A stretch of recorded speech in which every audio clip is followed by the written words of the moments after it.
Baboons on the road, what kind of sign is this? Baboons on the road, is this the end of bliss? They chatter in the morning light, they block the traffic left and right. Every driver's plans have slowed. Baboons on the road. I would rather see a rain of toads than ever hear that call. Baboons on the road.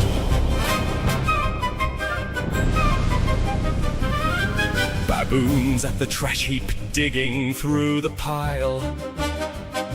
Every greasy treasure seems to make them grin and smile.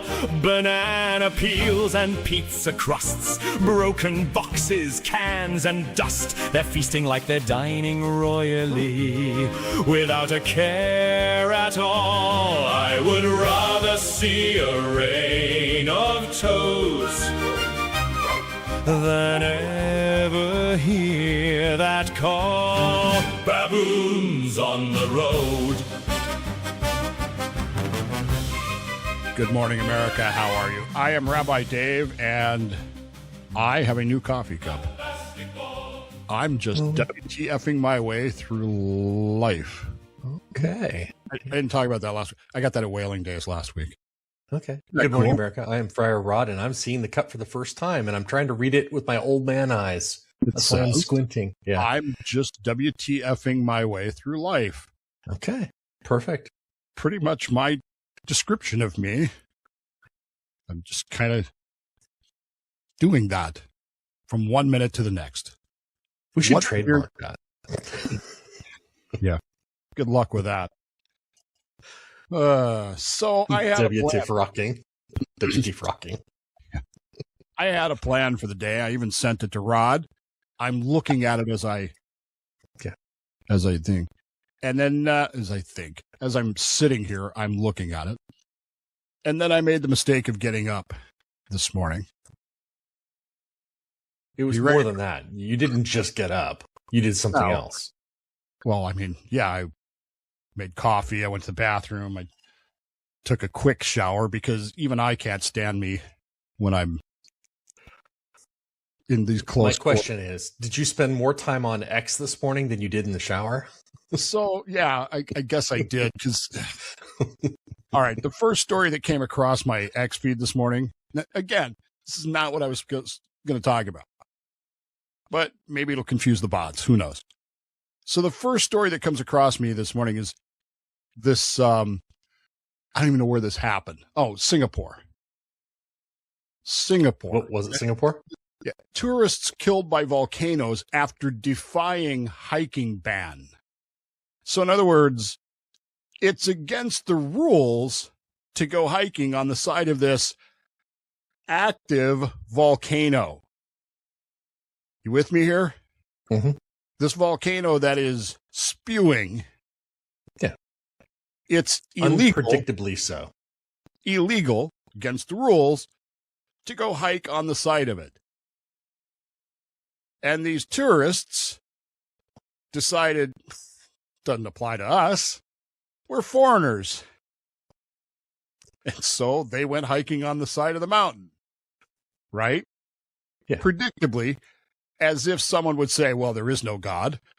Zeus looked down from heaven and went, you know what? Fuck those people. And of course, the volcano erupted. There was Zeus just sitting there WTFing his way through life. And he said, no. Just minding his own business, as I so often do.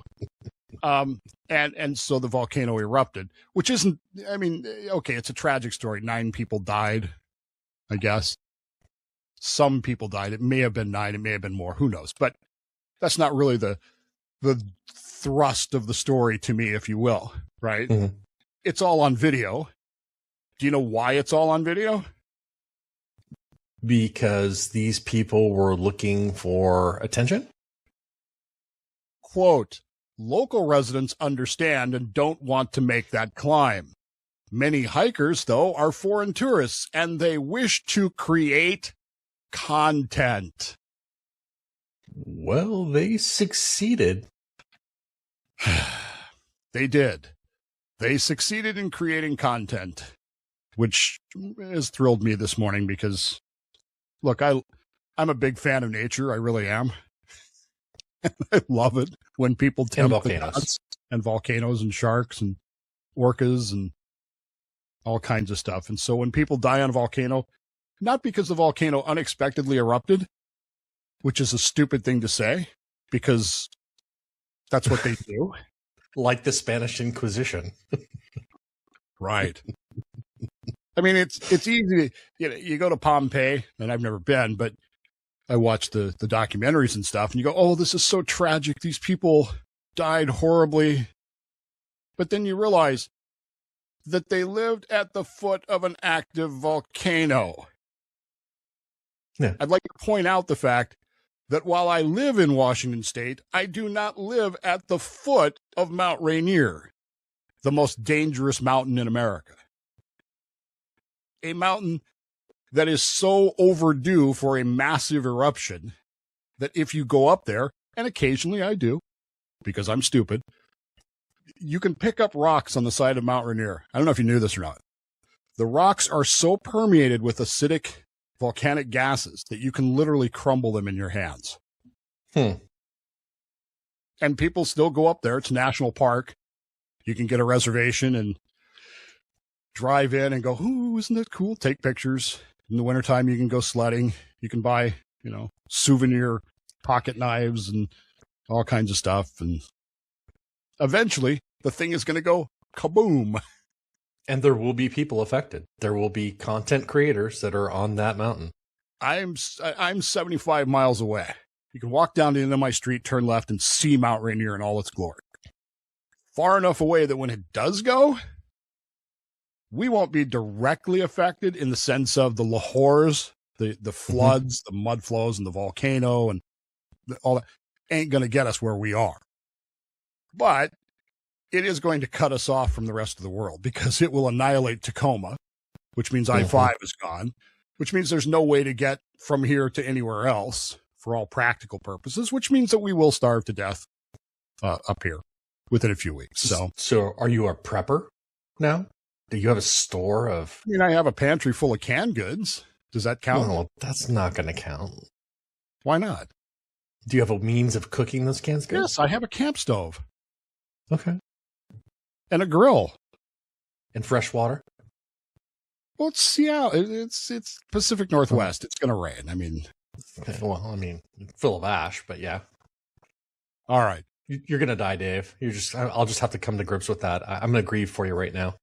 Well, you might as well, because at some point, we're all going to. So that's the first story that came across. The second one was apparently Elliot Page, who is a chick pretending to be a dude who had a quote-unquote starring role, and I use that term very loosely, in the hit movie The Odyssey, which, as I understand things, is raking in money hand over foot. Yeah, it was pretty packed last weekend when we saw it in IMAX. And again, I will say, it's not a bad movie. It's just not The Odyssey. It's okay. I mean, I'd rather watch Troy again. I don't know that I ever want to watch Odyssey on streaming again. It was okay. It's too long. Was I right about the scene that needed to come out? Yeah. Yeah. So Elliot Page, who allegedly stars in this movie as one of the focal points of this movie, has come out and explained to us her motivation for becoming transgender. Okay. I'm ready. I don't think I can make this up. I'd like to. I'd like to sit here and say, well, I'm just completely, making this up. But she actually said, she was in an interview, she said, she discovered, she's a chick pretending to be a dude, right? He. That's why. He. Yeah. Well, she's not playing in the WNBA, which is another story altogether. But explained to this interview that a group of baboons, yes, baboons, without an alpha male leader, quote, really resonated, quote unquote, with her becoming transgender. Quote, this group of baboons that discovered this garbage dump, this society was left without their alpha males. That really resonated with me, unquote. So she hates men? I'm so baffled by this. I mean, number one, baboons? Yeah. Isn't there a book or something somewhere that talks about baboons in the road? I'm so afraid of baboons in the road. Anyway, it's complete. That's what happens. Stuff from my childhood gets stuck in my head, and all of a sudden there it is. Oh, wait, there's this reference to baboons in this book, and I don't even remember what it's from now. Baboons in the road, baboons in the road. I think that I shall never hear. It's a poem, but I can't remember. See, now I'm distracted. I'm distracted from Elliot Page's idiocy of being motivated to become transgender by baboons rifling through trash. Resonated with her. Him. Her. The baboons are digging through trash. The alphas died. The alphas either didn't die or the alphas were over there going, God, you people are stupid. Yeah, We're not doing that. I watched the video. She said that they all died. And they didn't. No. The group of baboons, whatever you call a group of baboons. A troop. Was it a troop? I'm sure it's a troop. Okay. Well, they were left without their alphas. Now I got to go. And so they all Rodney King'd after that. They all got along. What is a group of baboons called? Thank you, Google. It's a troop. See, I knew that. I was correct. It's a troop of baboons that were digging through trash because apparently without their alpha males, they couldn't actually eat, right? Well, they became much more communal and sharing after the males were all gone. And this resonated with alpha males. Right. Yeah. And so this baboon troop, this leaderless baboon troop that could no longer function as baboons, digging through trash is what motivated her, resonated with her to become transgender. Yeah. Am I getting the story right? I don't know if that's what her primary motivation was, but it was something that just resonated with her because, do you think that there's a publicity agent somewhere working for her that's listening to this interview going, oh, God, can not say that one of the reasons you became transgender was because of baboons rooting through garbage?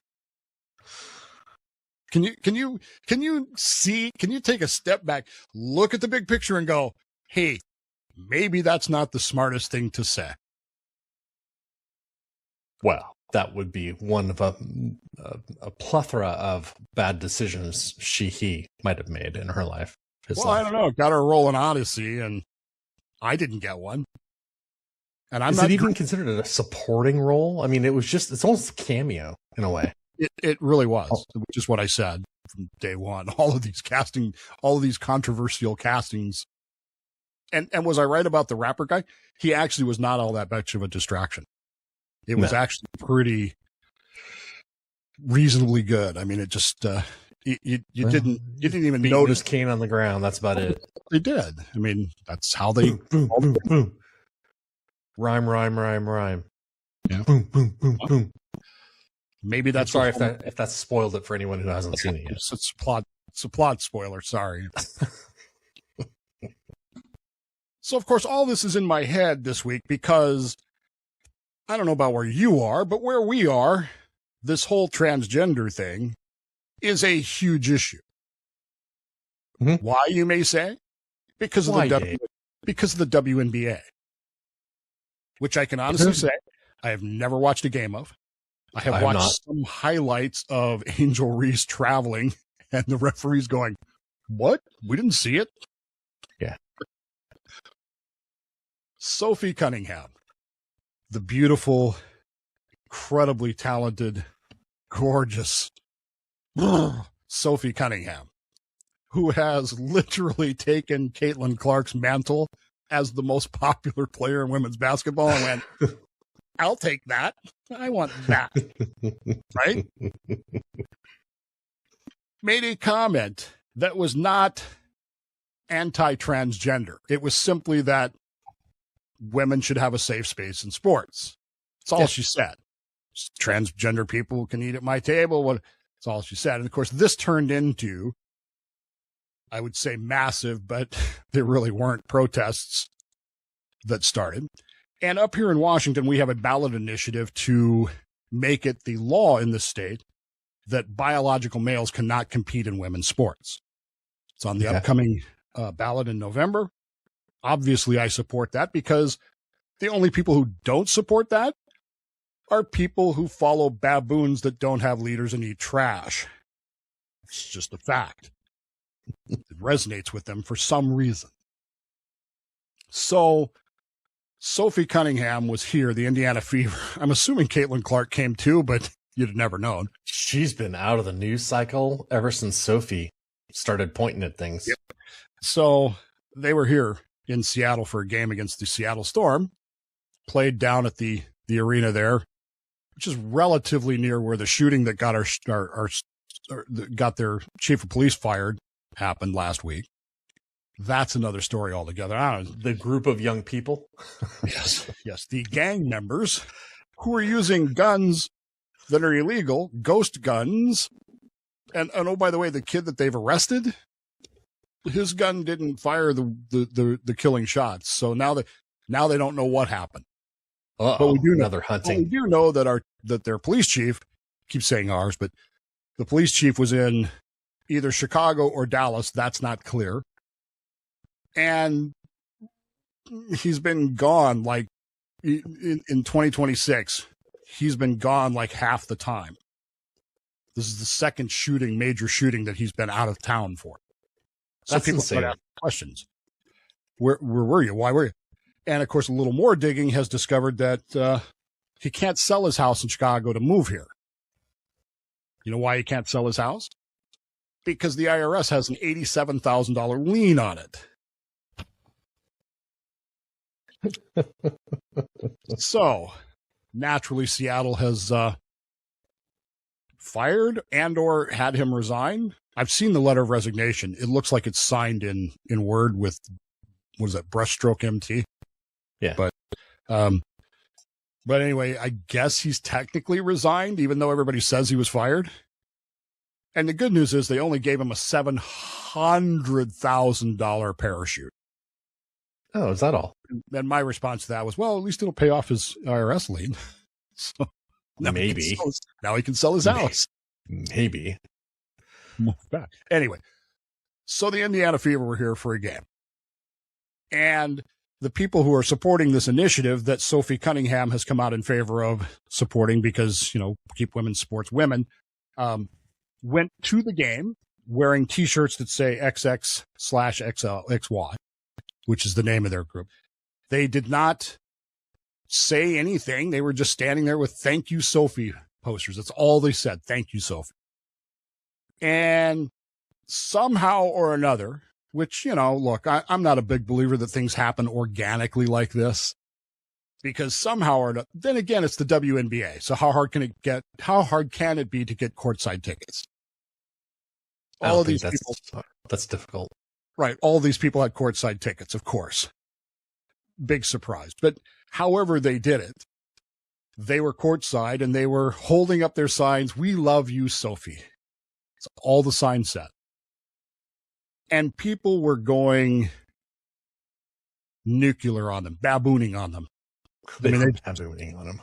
They were alpha male babooning.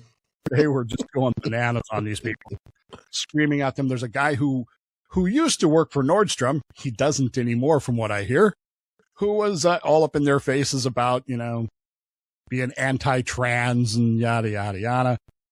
And I'm not making this up. He was some sort of fashion consultant for Nordstrom, which is a big department store up here. As I understand things, he no longer works there. since this incident, because Nordstrom was like, dude, you can't be saying things like that, because this, in case you forgot, is the 21st century. Everything, volcanoes and tourists, baboons with no alpha males eating garbage, and Sophie Cunningham protests, everything is content. Do you understand this? You're on film as a quote-unquote adult male getting in the face of teenage girls who are holding signs that say, "We love you, Sophie." Yeah. We don't need you anymore.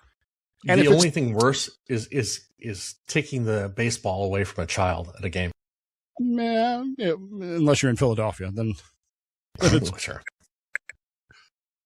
So if it ended there, you'd go, who cares?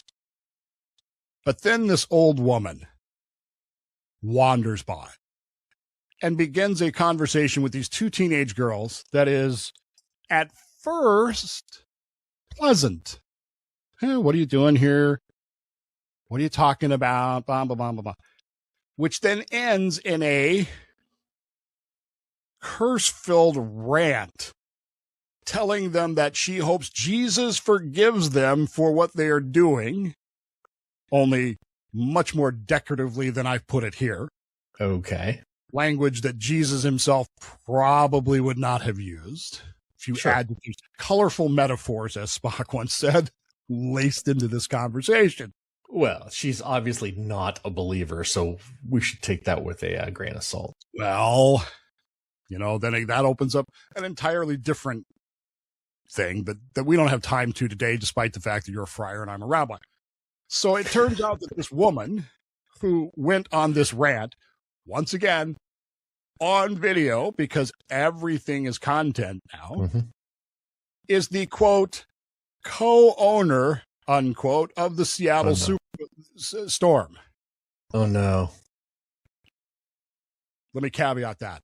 She is a, quote, minority co-owner of the Seattle Storm, unquote. She is a white, very Karen. If you saw her, you'd go, ooh, that's a Karen. See that? She's a Karen. Yeah. And you would point at her like Sophie Cunningham. Now, what I can't figure out is she is listed as a co-owner of the Seattle Storm. But if you look this woman up, you can't find any information about her except that she is married to the woman who actually owns the company that is the minority stakeholders in the Seattle Storm. So she's somehow only by proxy. Somehow or another, this has made her a minority co-owner. I don't understand how that works. Don't own a sports team. Not interested in owning one. Well, that's not completely true. But the bottom line is nobody had ever heard of this woman before. And her entire claim to fame is she married another rich lesbian. That's it. That's all she did. And this company that this rich lesbian owns bought X amount of stake of the Seattle Storm because they wanted to protect women's sports. Yeah. Just let it resonate for a second. So now this wife of the minority co-owner is in the face of two teenagers because maybe they're anti-trans because they don't want men playing in women's sports. You with me here? Mm-hmm. Even though she's part of a company that was founded, formed, and bought the Seattle Storm, part of it anyway, to protect women's sports. You can't make this up.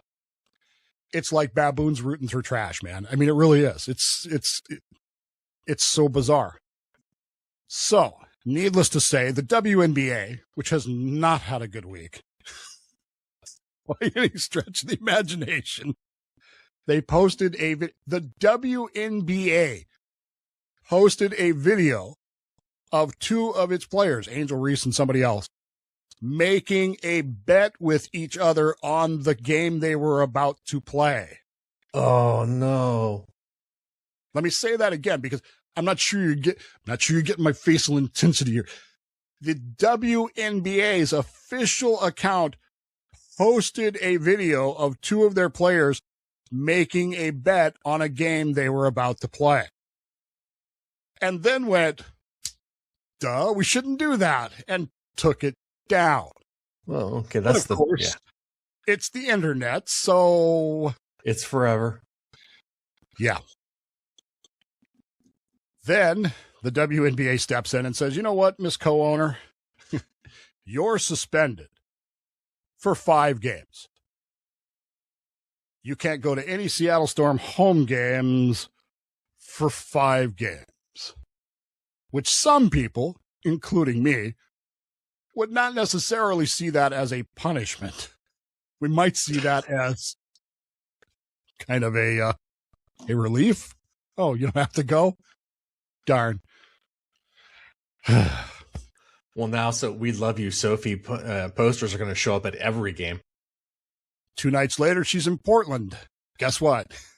We love Sophie. As I understand, if they're making their way down the West Coast, I don't follow the WNBA that closely. Yeah. But these protests are growing. Of course. But it raises an interesting question, Rod. Okay, which is? Why are there no trans players in the WNBA? Bing. Seriously, why aren't they? Yeah. Okay, if you're a mediocre Division I college male basketball player, who knows that you are never going to make it in the NBA? You're a beta athlete, not an alpha athlete. Right. You're with the rest of the baboons in the garbage. So you say to yourself, well, look, all I got to do is change my name from, say, Michael to Michelle, or from Michael to Michelle, put on a wig and say I'm a chick. How likely is it that you're just going to dominate in the WNBA? Yeah. Why hasn't that happened? Anyone tall enough to dunk it? Oh. Why hasn't that happened? Why are there officially no transgender men playing in the WNBA? Good question. Is there a public stance on that? There is no public stance on this. You cannot find that the WNBA supports all LGBTQ plus TA, MMS, MMA, whatever rights on paper. Hence, we got to get in these 2 girls' faces for protesting having men and women's sports, which Sophie Cunningham said that's a bad idea, even though apparently the WNBA doesn't actually have that. Mm-hmm. With me here? Now, I know some of you are already on your keyboards. Dave, Brittany Griner's a man. Well, I don't know. What I'm going to say is you don't know that. You suspect that. But Brittany Griner has never said that. Brittany. Nobody that knows Brittany Griner, has ever said that. And so officially, even if you believe it with all your heart and all your soul and all your mind, it's not official. And even if it were the case, she would be the unicorn, right? Mm-hmm. Which makes no sense when you talk about college sports, high school sports, where all these dudes who cannot compete as dudes are putting on wigs, changing their names, and pretending to be chicks so that they can stand on the top platform and go, look at me, I won. Take my picture and put it on the internet. You know why, Dave? There's no money in the WNBA. Oh, but there is, isn't there? They raised the minimum. Oh, you're a mediocre D1 player who's not going to make it in the NBA. You can go work for, Home Depot or whatever for $27.50 an hour, or you could get a minor contract with the WNBA, which is probably what's the minimum now? $250 a year, $250K a year. Is it? Somewhere up there. Yeah, they just got that new CBA. So why wouldn't you? Why doesn't this make sense for someone to do this? I mean, I wasn't a great hockey player. I was decent. I was good enough to be lower gold level in amateur hockey, upper silver, lower gold. Why don't I strap on? Of course, now I'm 62 years old and I have no knees and no shoulders and So, but 30 years ago, why couldn't I just strap on all my armor and go play in the professional women's hockey league and go, well, my name's Davina, and do there what I used to do to women who played against us in those level leagues, which was generally, it wasn't pleasant. I mean, it wasn't fun. I mean, it kind of was, because they'd get in your way and expect you to move, and it's like, no. But as a general, why hasn't this happened? Density? What's that? Right.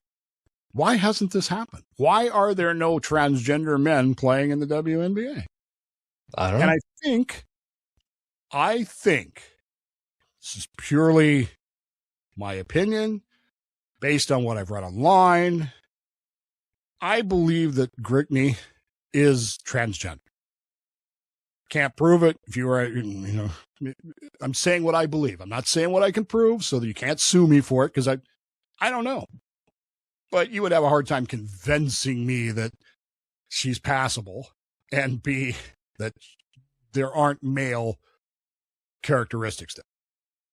But I also believe that the WNBA knows that if this were to happen, you were to have 2, 3, 4, 5 guys go join the WNBA, it would become even a bigger joke than it already is.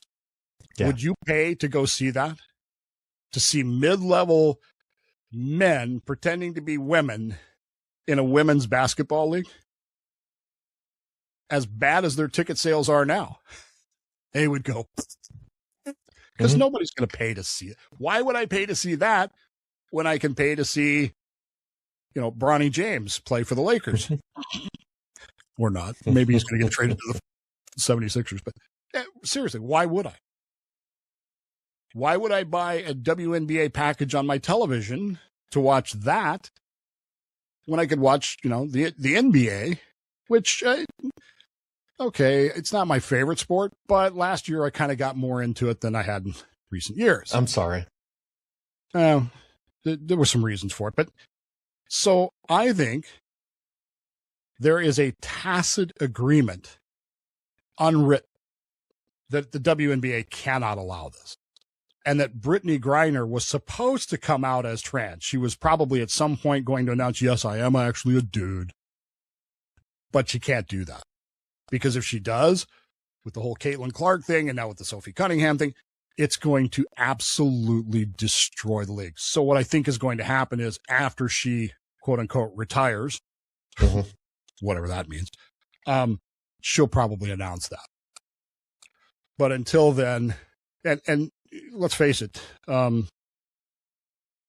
she's, quote, one of the best players in the NBA, WNBA, but that doesn't mean anything. I mean, it's like nobody's tuning in to watch Brittany Griner play.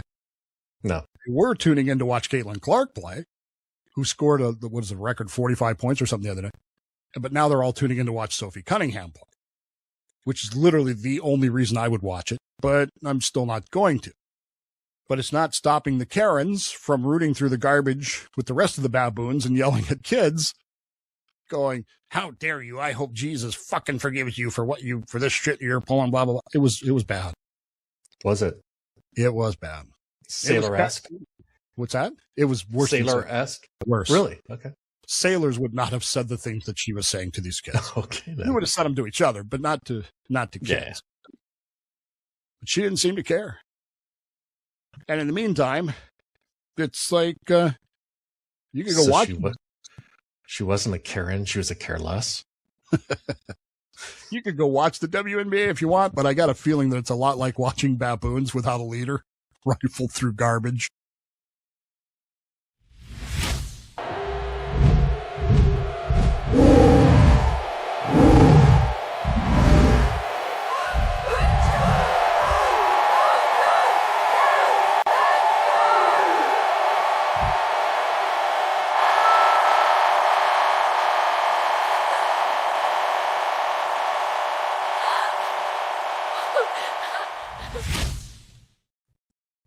Welcome back. I'm Dave. I'm Rod. Rod with a one-sided Bill Mick live coffee cup. Yeah, see. That just seems odd to me. Why? Mine has two. Why does your own have one? You have the Pittsburgh Steelers cup of Bill Mick Live Cups. Only has the logo because they're Yeah. cheap, I guess. I don't know. I enjoy it. Speaking of AI, and we often do, are you familiar with this Project Panama thing? I am a little bit, yes. So go ahead. As I say, the idea behind that is that the AI has been trying to scrape books for a while now. There's been some lawsuits because the OpenAI and Anthropic have been caught illegally scanning books off of online sources. So I think it was Anthropic that decided to start scanning real books. I don't know who did it, but I think you're right. I think it is Anthropic. But yes, they were caught illegally scraping books. Although, this is kind of a touchy subject with me right now, this bot scraping things. I'd like to let you know that things are back to normal this week. So I'm a lot calmer than I was before. Yes. But at any rate, so now this company is buying rare books. And by rare, they don't necessarily mean, a 1576 Gutenberg Bible. That's not what they're talking about. They're talking about books published before, I think it's 2019. I don't remember the cutoff date. Because those books, much like steel made before 1942 or 45, doesn't have radioactivity, from atomic nuclear tests and blasts. Same kind of thing here. These books that were written, published before the advent of AI, do not have AI writing in them. Okay. So they're buying these books and then scanning them. Hang on. Because that's how they're teaching their language models to not sound like AI. The problem is they're buying these books and then they are cutting the spines off so that they're, loose leaf pages now, scanning those pages, and then they throw the book in the trash heap and the baboons can go through it, I guess. Well, they incinerate them. They actually destroy it, which makes it, legal? It does. A judge has ruled that this is legal. The reasoning being that they, quote unquote, paid for the books. And so as the owner of the books, they go, yeah, look, I have played with this idea in some fashion.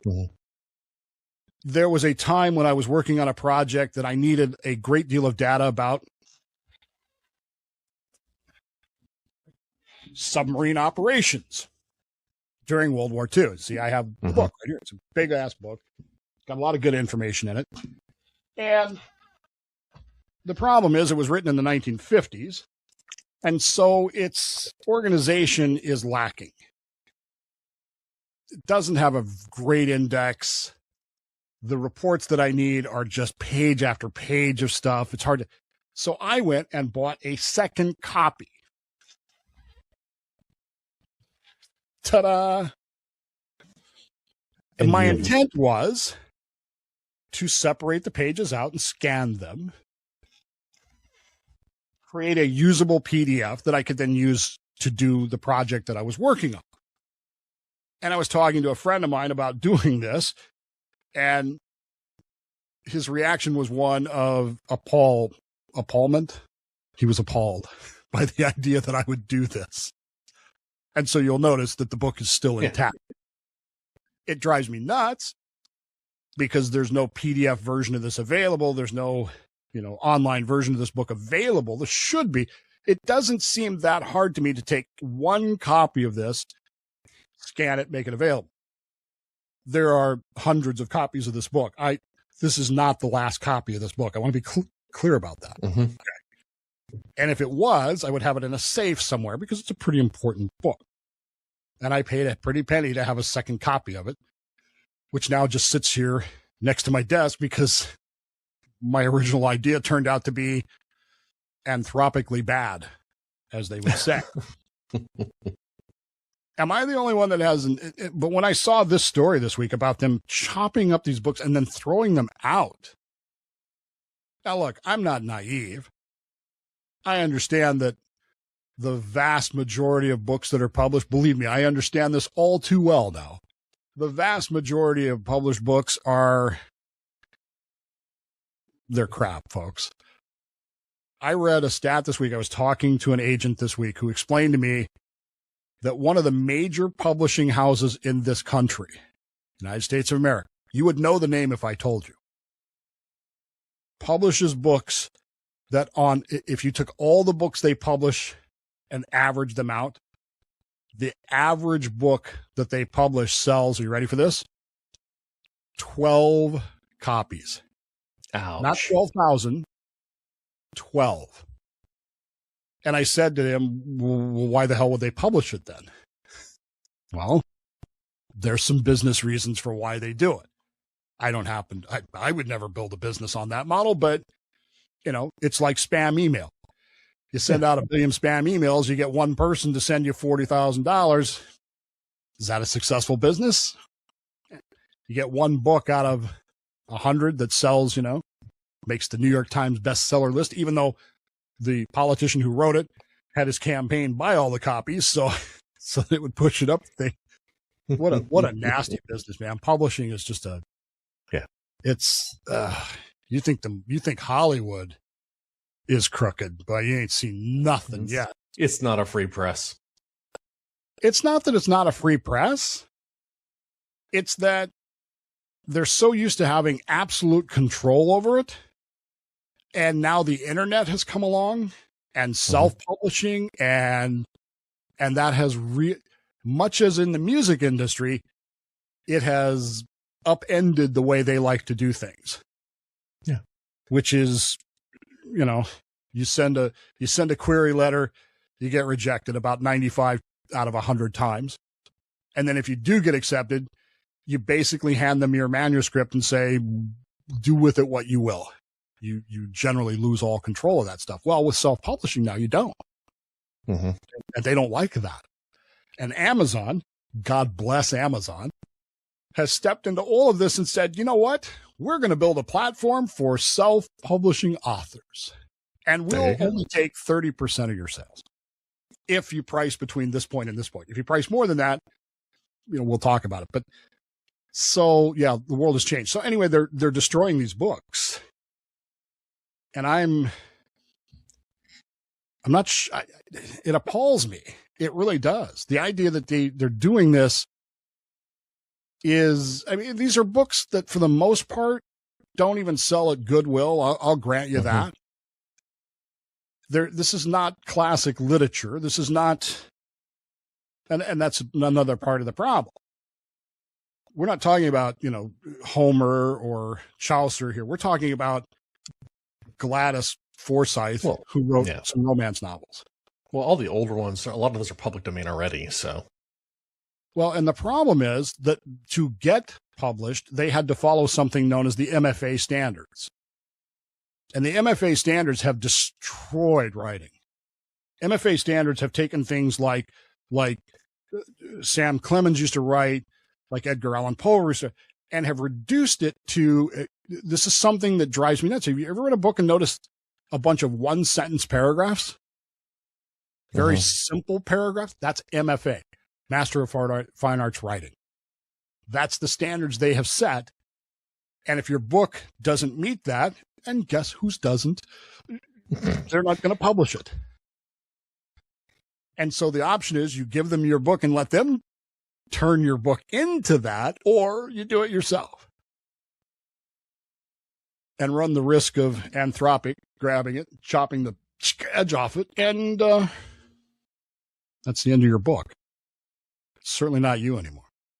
I think the biggest concern, though, with Anthropic doing what they're doing is that they're taking these rare copies and they're digitizing them. Now, the rare copies, the physical copies, are somewhat immutable, right? You can't just start changing the words without something being visibly altered. Right. But in the digital space, you can change all of that stuff, and you just don't know. We wouldn't know. No one would know. They could literally change the Odyssey into being a story about a man who's guilty about the war, and he's upset because he tricked some hermaphrodite into being his death tool to trick the troll. You could do that. Scary, isn't it? Mm-hmm. Welcome back. I'm Rabbi Dave. I am Friar Rod. Do you know what the greatest day in my broadcast history was? The best day ever. The best day ever. July 6th, 2013. Okay. Why is that? I did an afternoon radio show. For those of you who don't know, I was on the air from 3 to 6 Pacific time in the Central Valley of California. And I showed up to work on July 6th, 2013. I don't even remember, forgive me, I don't even remember what day of the week that was. I could go look it up, but I don't care.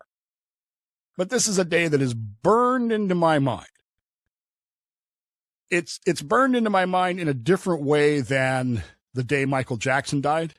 Mm-hmm. Because earlier that morning, Farrah Fawcett had died. And I had spent the whole morning putting together a montage, a monologue about how much Farrah Fawcett meant to my generation.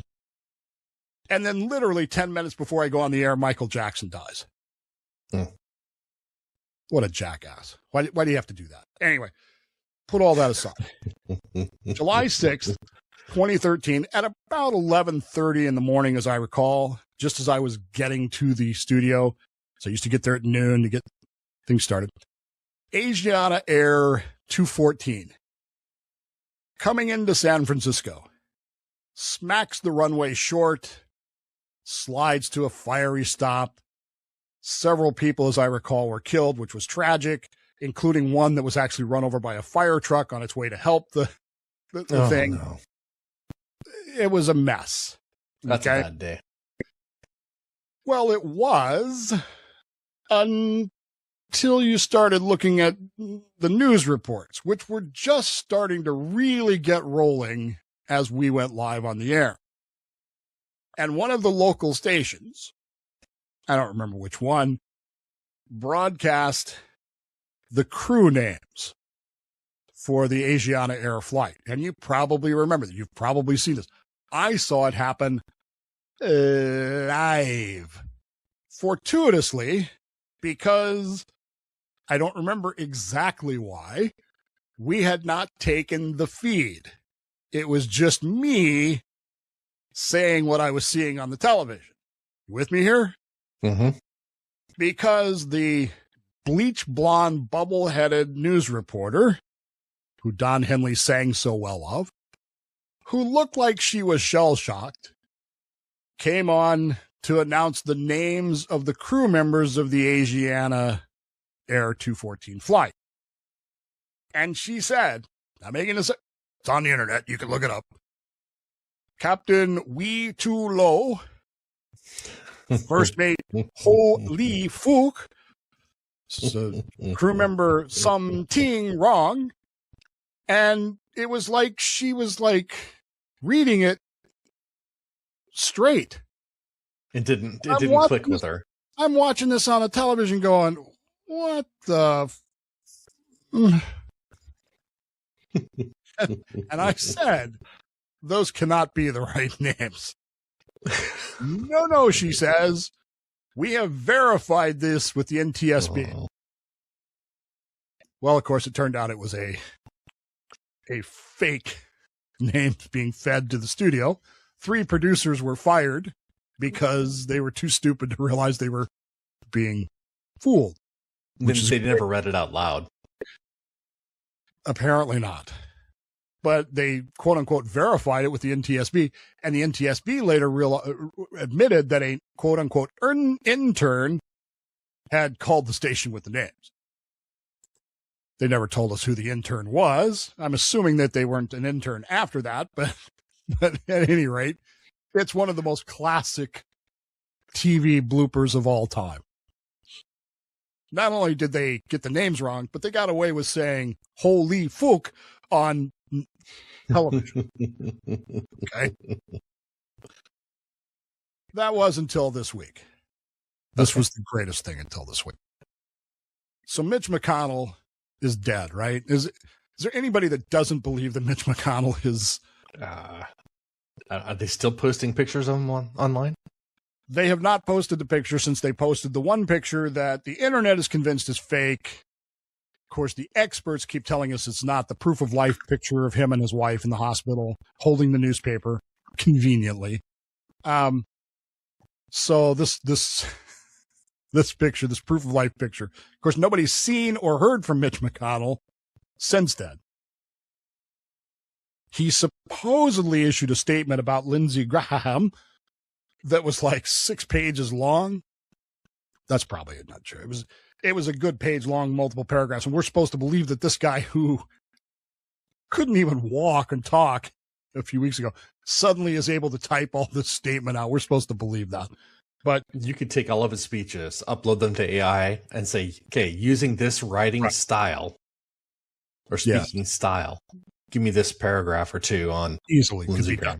Easy, yeah. But we're supposed to believe that this guy who kept shorting out, remember, this is the guy that just kept stopping in the middle of sentences. We're supposed to believe that he produced this. It's nonsense. So anyway, most people believe that this proof of life picture, as it's being called, of him and his wife in the hospital is fake. I don't know if I believe it's faked or not. Who cares? The bottom line is it has provided hours of entertainment to most of us in the country who believe that Mitch McConnell, even if he's technically still breathing, is functionally dead. He might as well be out on the trash heap where the baboons can go through his pockets. So this was followed by, in San Francisco again, the coach of the 49ers, one Kyle Shanahan, who after the Tony Romo incident, after the Bill Belichick incidents, after the Matt Vrabel incidents of this past offseason, got into what seems to be Harrison Bader. Let me forget him. What seems to be a minor incident. It was a car crash that could have severely wounded him. Yeah, they were saying it was 25 miles an hour. It was enough to set off the airbags. Yeah. And at that point, you say, oh, my God, my coach was in an accident. But, of course, then the San Francisco 49ers weighed in with, well, he's going to be out for several weeks at the start of training camp, which is never a good thing. Well, how serious was this accident then that requires him to be missing practices at one of the most critical times for football, at a time when every football team still has actual hope? You know, summer camp. But he's going to miss all this. Well, how serious was this accident? Then starts the whole thing with, well, it was my fault. I was driving, dropped my phone between the seats of my Tesla and looked down, and that's when the accident happened. Except that every Tesla owner in the world is on the line going, all you got to do is push the button, the Tesla will drive itself. Yeah. So it doesn't have any crash avoidance in it? It does, but I guess you got to activate it. Okay. Well, it turns out that there might have been, and I'm speculating here, there might have been a young woman in the car with him, which of course is causing more speculation and more distractions and denials and, that didn't actually happen and blah, blah, blah, blah, blah, blah. So the internet, which is forever, took the picture of Mitch McConnell and replaced Mitch McConnell with Kyle Shanahan. See, he's fine. He's recovering. This, my friends, is an obvious joke, right? Yeah. There is no one who doesn't have the brains of peanut butter who would look at this and go, right? Well, there's at least one WNBA minor owner that may not have the brain cells for it. WGN, morning news in Chicago. A news organization. Chicago. Rod, news organization. An organization that is fully aware of the Mitch McConnell story. Uh-huh. It's in Chicago, Illinois. Well, right? Mitch but maybe not the sports people. Well, but it's the morning news. runs this meme picture, this fake meme, this obviously fake meme picture of Kyle Shanahan in place of Mitch McConnell. It's Mitch McConnell's wife. Yeah. In the picture. And he's there. And they run this picture with a report saying, he's fine. He's in the hospital. Here you go. Here's the picture of him in the hospital. So how short-lived was this intern's career? The station tells TMZ on Wednesday, WGN's morning news show sports segment, we mistakenly aired a photo of Kyle Shanahan, coach of the San Francisco 49ers. The photograph was an internet meme and not authentic, and we apologize for making the error. It was, quote, not intentional, unquote, unquote.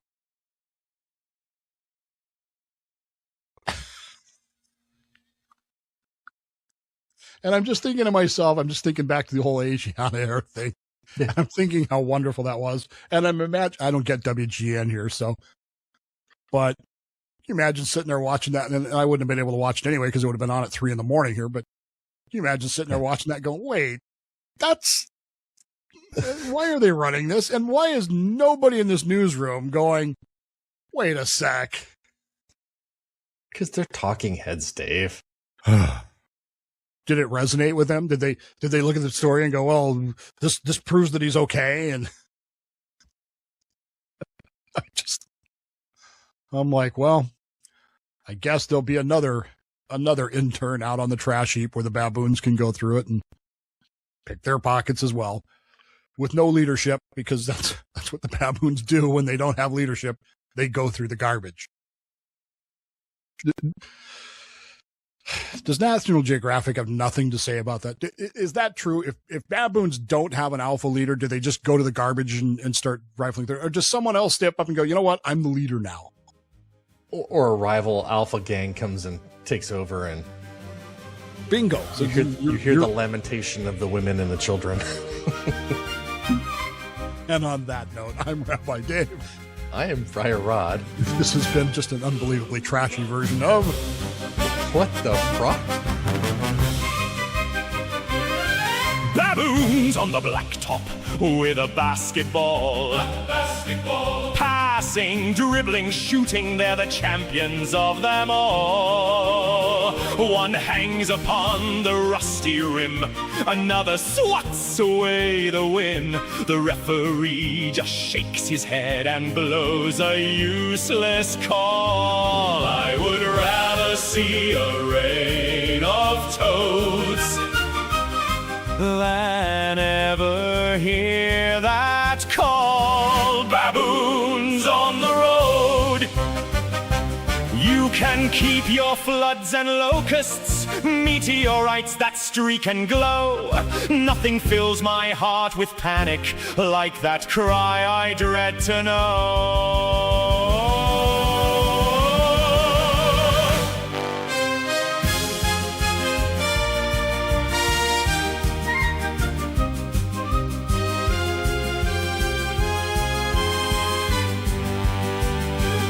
I would rather see a rain of toads than ever hear that call. Baboon on the road. I would rather see a rain of toads than ever hear that call. Baboons on the road.